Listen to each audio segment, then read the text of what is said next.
So last time we discussed books 1 and 2. We're going to do a brief recap today of book 2 before moving into book 3. This week we will be in books 3 and 4. And we spent today talking about book 3 primarily, as well as recapping 2.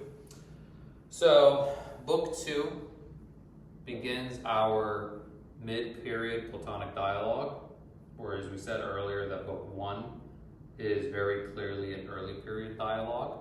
We know this because of the way the model of the Elenchus is employed, in addition to the dialogue ending in aporia, or ending in an impasse, where the interlocutors do not come to a definition of dikaiosune. Book 2, we begin this mid-period.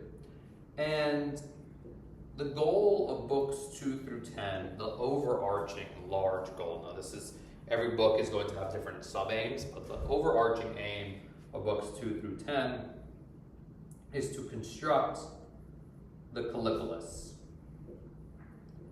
That is the, you may say, the beautiful city, or the noble city.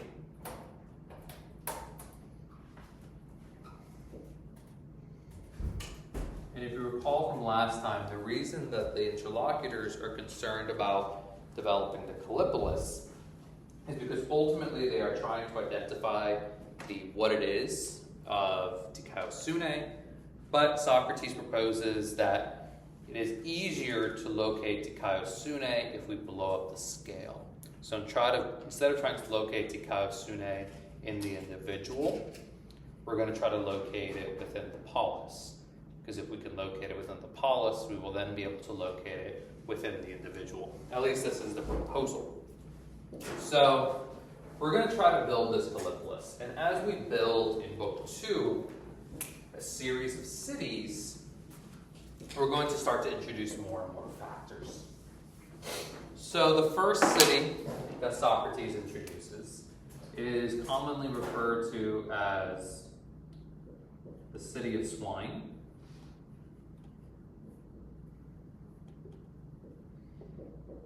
And Socrates really does seem to have kind of affinity for this city, despite its seemingly unpleasant name. And what demarcates the city of swine is that it is based wholly around essentials.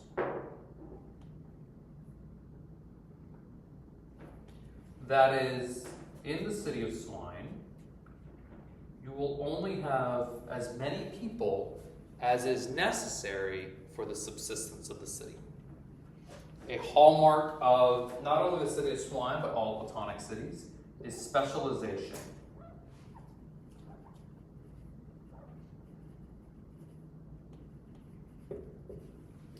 That is, every individual in the city has their own job, their own one specific thing that they do. There is no multi-skill employment, if you will, in Platonic cities. One person does just one thing.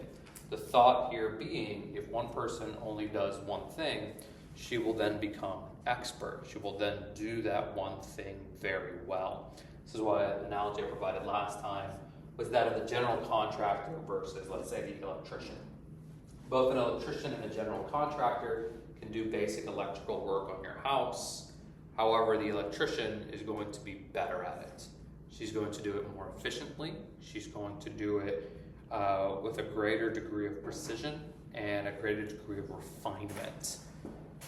Whereas the general contractor, though she will be able to do the job, she's going to lack the finesse and the efficiency of the electrician. Why? Because the electrician is skilled at just this one craft, electrical work. And the general contractor, in many ways, is a jack of all trades. The general contractor is skilled at a myriad of related skills, and as a result, she develops no expertise in any of them. So Platonic cities are centered around specialization. So in the city of swine, you're going to have the guy that grows the food, the person who makes the shoes, the cobbler, the person who makes the clothes. You're going to have the person who husbands the animals that will be for food, etc., etc. But city of swine is subsistence based, and it is demarcated by a very small population. But Glaucon and Adeimantus note that no one wants to live in a city of swine. It kind of sucks. Okay? There's no luxury. And it is this striving for luxury that causes the city to grow, Socrates is going to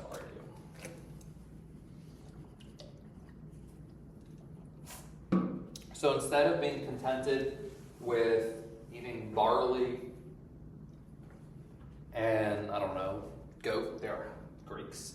Instead of being contented with eating barley and goat, and as a result only needing a barley farmer and a goat shepherd, now we want other things.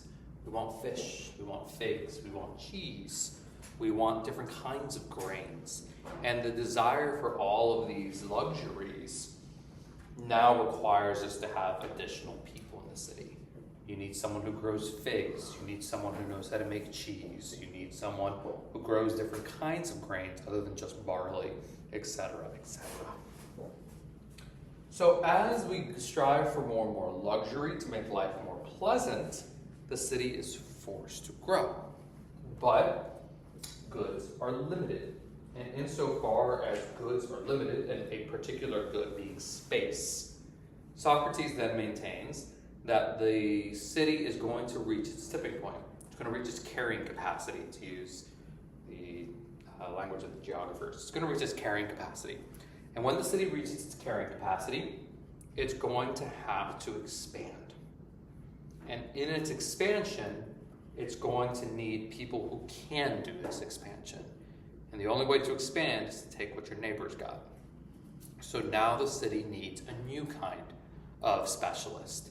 The city now needs soldiers, because these are the people who are specialized in taking what the neighbor has.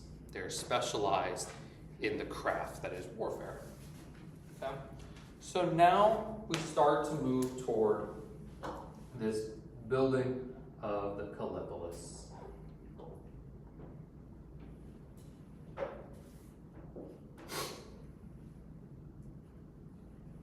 The move from the city of swine to that of the Callipolis is pushed by the desire for luxury. Socrates is quite critical of this desire for luxury. This is a separate conversation. The degree to which the Callipolis is almost a commentary on the role of luxury in life. Because Socrates is actually quite contented with the city of swine. It's Glaucon and Adeimantus who bring up that the city of swine seems to suck. And Socrates is like, really? It's that bad? It seems pretty good to me. But nevertheless, side conversation. So now in the Callipolis, and now we're very firmly in book 3.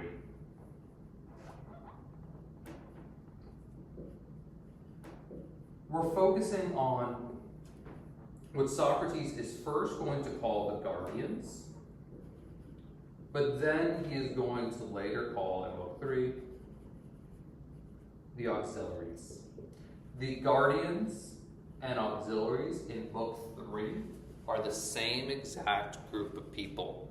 Socrates changes what he calls these people as the role gets fleshed out.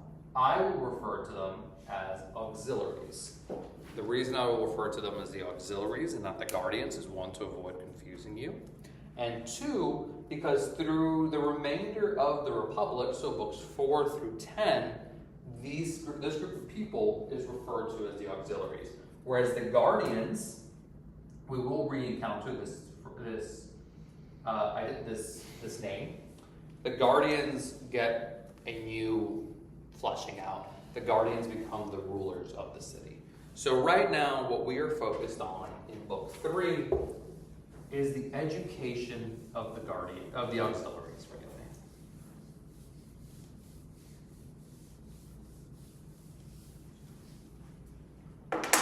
So we have here book 3.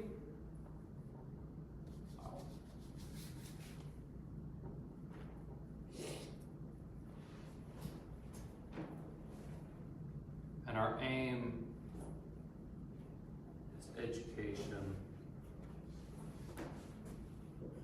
of the auxiliaries.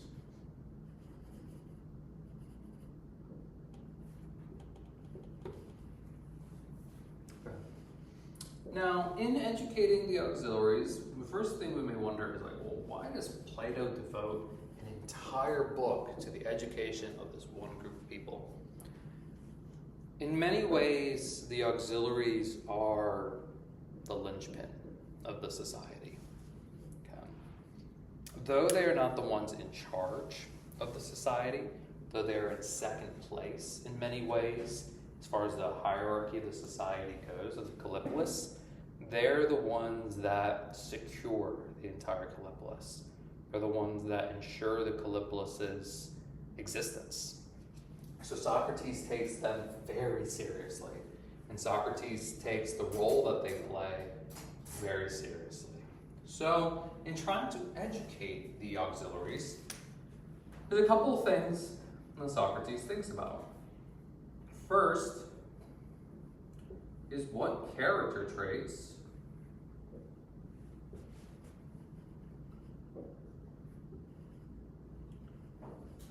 are advantageous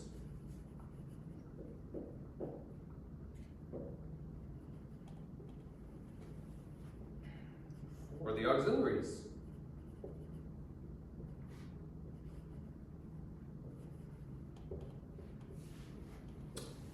And this one central question paints us a picture of how Plato views education. Whereas we view traditionally education as providing someone with the necessary skills to be a free-thinking person. This is the kind of the cornerstone of the liberal arts education. It is equipping you with the cognitive skills so that you can think for yourself and navigate the world. College is not supposed to get you a job.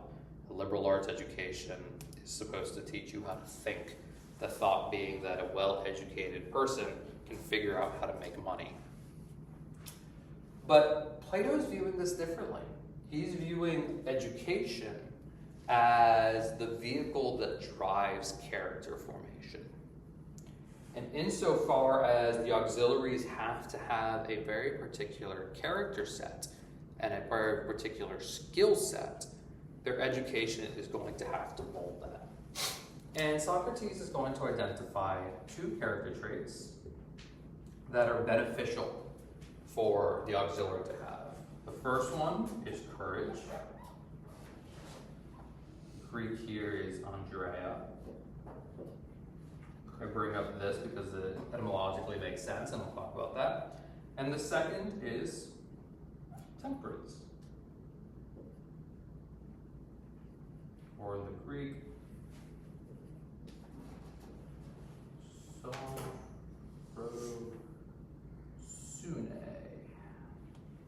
sophrosune.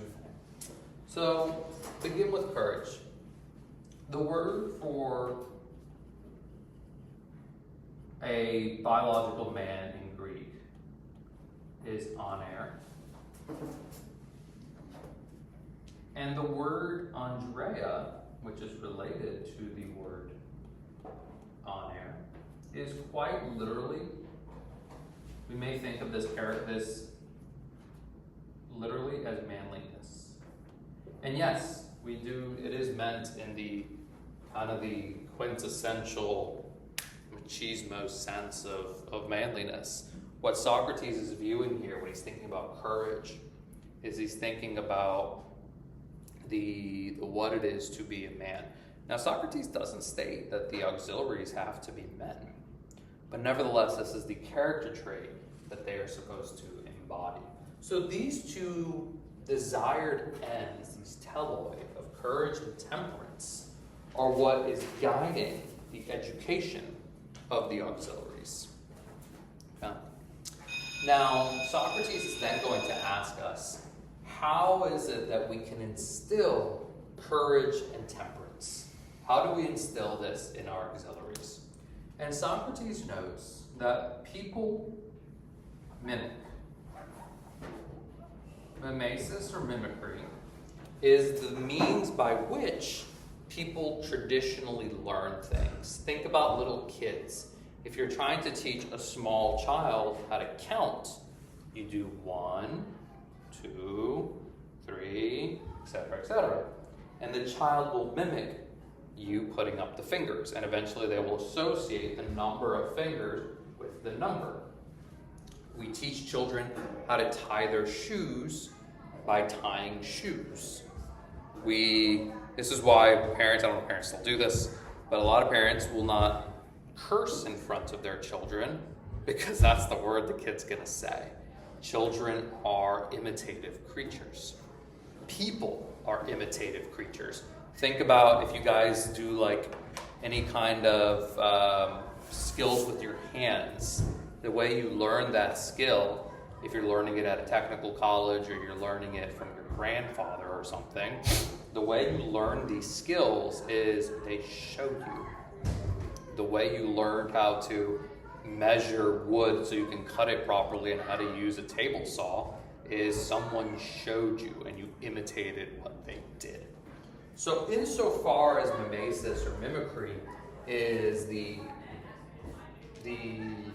primary means by which people learn, Socrates is going to be very concerned about what and who the auxiliaries are imitated. And we're going to have a discussion here about the role of propaganda,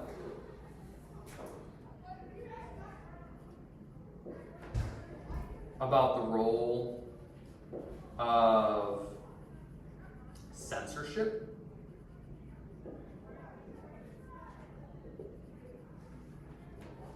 and the role of just lying. Because we traditionally in liberal Western society think that these three things are really bad. Propaganda, censorship, and lying are not a good way to run a state. Okay? This is what you see, this is what you expect out of Russia. This is what you expect out of North Korea and China. This is not what you expect to see out of a liberal Western society. Okay? But propaganda, censorship, and lying are central to the Callipolis. And that could be kind of frightening. The reason they are central to the Callipolis is because the Callipolis is so focused on the education of the auxiliaries, on making these kinds of people instantiate these character traits, that Socrates is willing to go to any extent to get them there. Okay?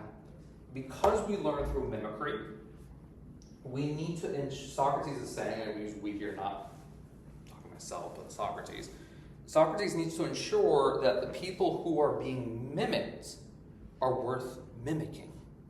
Okay? So, the primary thing that Socrates is going to focus on, primary things, is going to be poetry/literature,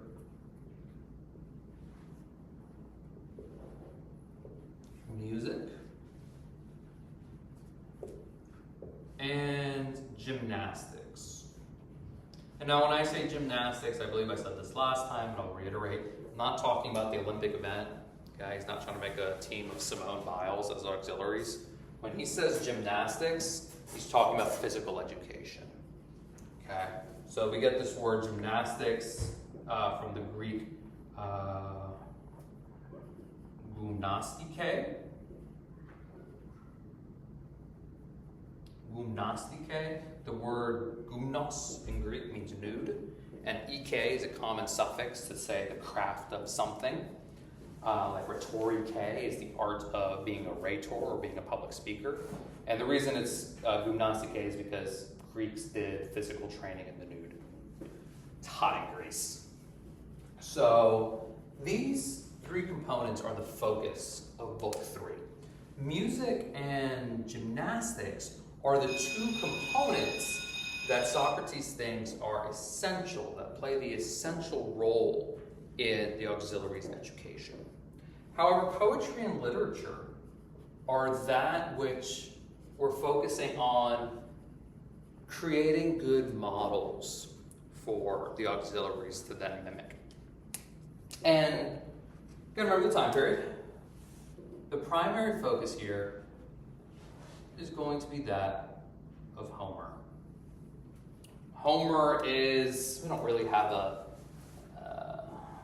Anglo-Saxon counterpart to Homer, but Homer is the end-all be-all for the Greek world at this time period.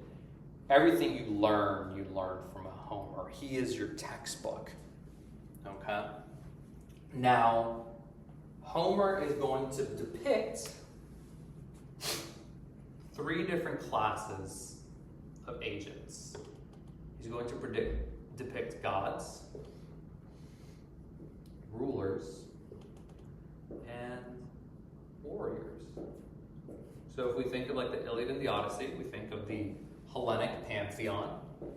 He does depict rulers such as Priam,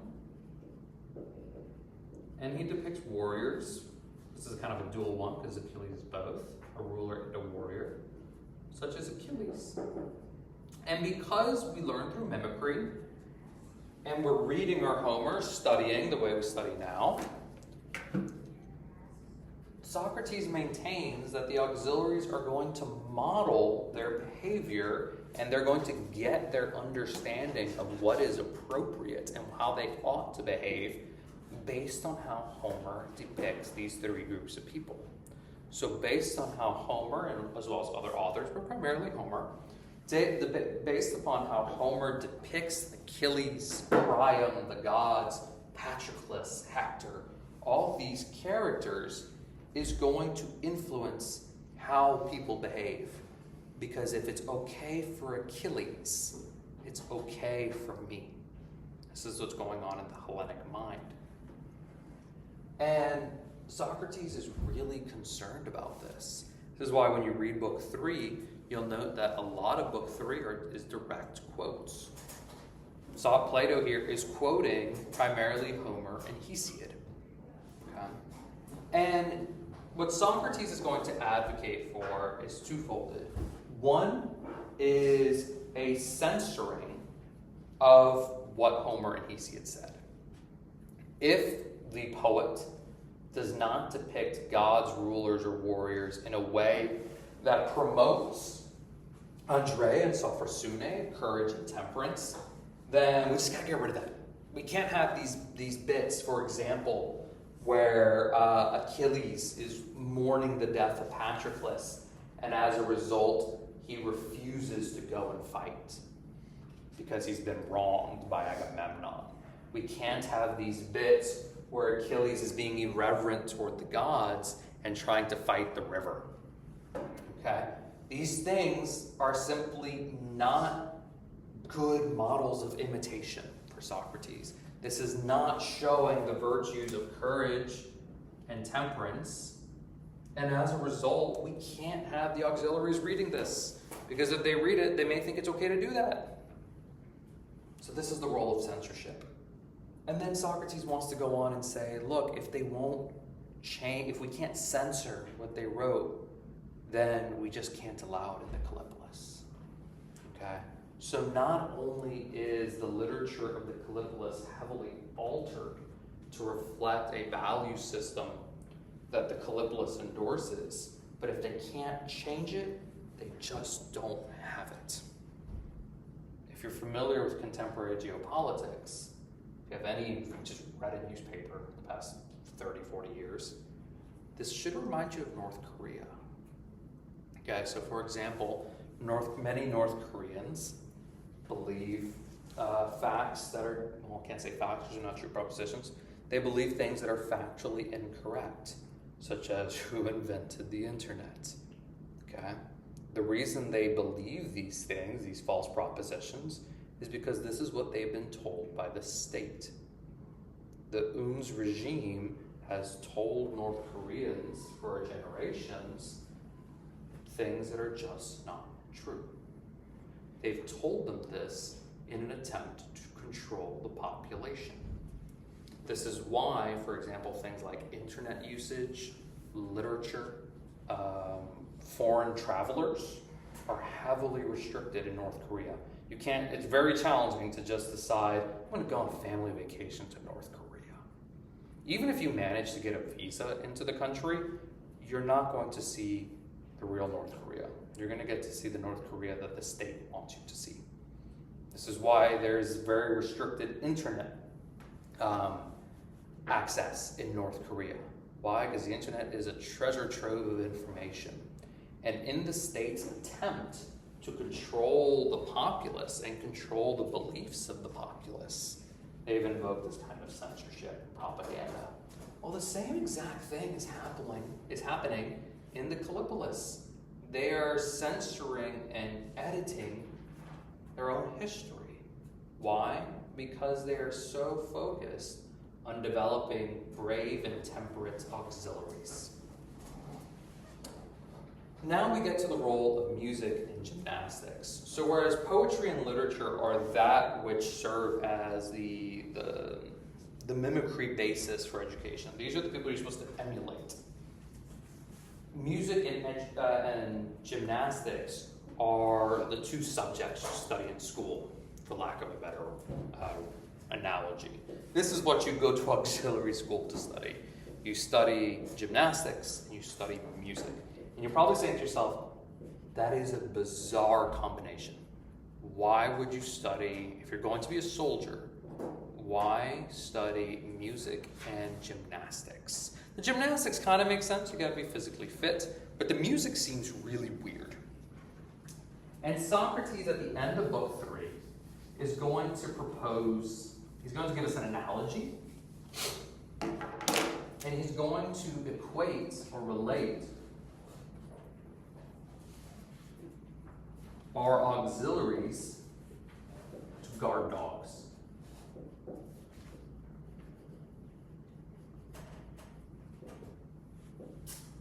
Think about a good guard dog. A good guard dog, it can identify friends versus strangers, and it is wholly invested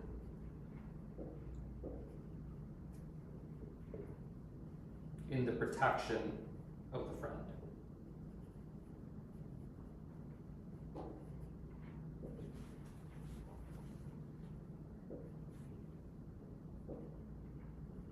So a good guard dog, if you have a well-trained guard dog, a police dog, a military dog, things like that, ones that have been exceptionally well-trained, you should not be afraid, so let's say your neighbor has an exceptionally well-trained guard dog.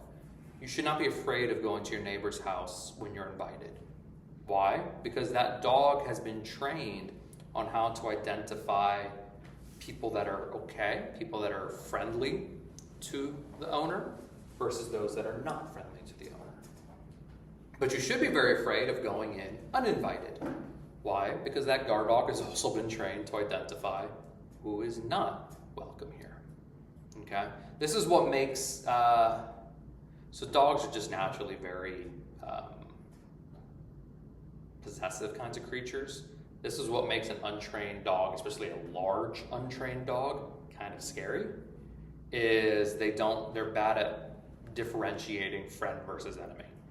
Okay? So you've all seen that dog that's way too possessive, let's say the baby in the family, or usually the woman in the family, they're way too possessive of that person, and not even other family members can do things around that person without being under threat by the dog.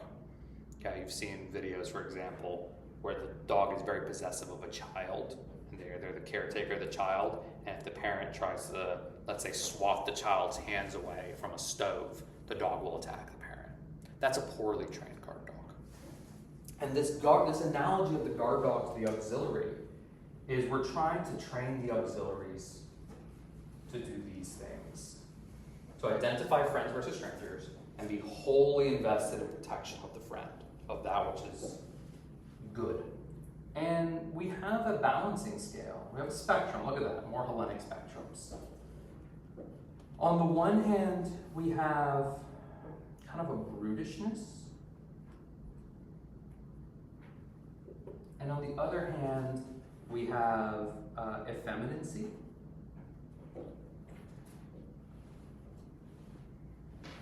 So we have these two characteristics of a brutishness and effeminacy, or being effeminate. And neither of these characteristics are ideal for the auxiliary. The brute is really bad at identifying who the friend is, and they attack everyone. The effeminate auxiliary, they're just not wholly invested in the protection of the Callipolis. They're not willing to do the things, even to their own demise, potentially, that defend the Callipolis. And in order to strike the right balance, the mean, if you will, between brutishness and effeminacy, we need to balance music and gymnastics. Gymnastics not only makes the body strong, but it builds that resolve. It builds that willingness to lay it all on the line, Socrates thinks. But music makes us real people. Music, in Socrates' mind, musical education, it balances us out. It differentiates us from animals. With musical education, we become less savage, Socrates thinks. So too much gymnastics and not enough music, you're gonna have a wild dog on your hand as an auxiliary. But too much music and not enough gymnastics, and you're gonna have a wimp on your hand, Socrates thinks. So there is this fine balance. And even though all auxiliaries are subject to musical and gymnastic education, it's still going to be heavily censored, especially the musical education. Socrates is going to advocate for restriction of certain, so he divides music into its components. It's, we say it's rhythm, or its meter, as well as its mode. So we may think of that as like keys. And Socrates is going to limit the kinds of rhythm and kinds of modes that are permissible in the Callipolis. Not all forms of music are going to be permissible for the auxiliaries. Why? Because not all forms of music, Socrates thinks, promote these virtues. And if they don't promote these virtues, we just can't have them in the Callipolis. So the auxiliaries, and we'll talk more about this next time, the life of the auxiliaries is heavily monitored. It's a nice way to put it. So much so that Socrates is going to say that the auxiliaries must hold everything in common. They must live together. They must eat together. They cannot have private property for as much as is possible. Everything they do together. Why? Because for Socrates, the auxiliary is not an individual. The auxiliary is very much they're there to protect and secure the Callipolis. Even though and we'll talk about the noble lie next time, we just don't have the time today. Even though the auxiliary is higher in the hierarchy of the Callipolis than the commoner and the craftspeople, her life, at least we may think of it, is significantly worse. The reason so is because her job is more essential to the protection and the securement of the Callipolis. Now, this is something we really need to contend with, especially as contemporary readers of Plato. We live in a very unsettling political time. We live in a time where our traditional liberal Western values are possibly threatened, definitely threatened. And we need to wonder these kinds of questions that Socrates is having us ask. What is the role of force, of propaganda, of censorship, of lying in the state? And are these things permissible? Because Socrates is going to try and justify lying, propaganda, and censorship because it is best for the state. But we need to wonder, even if it is best for the state, does that make it okay? Is that enough justification? Hope not, but it's not entirely clear. All right, we're going to pause there. Next time, we're going to talk about the noble lie, which is in book 3.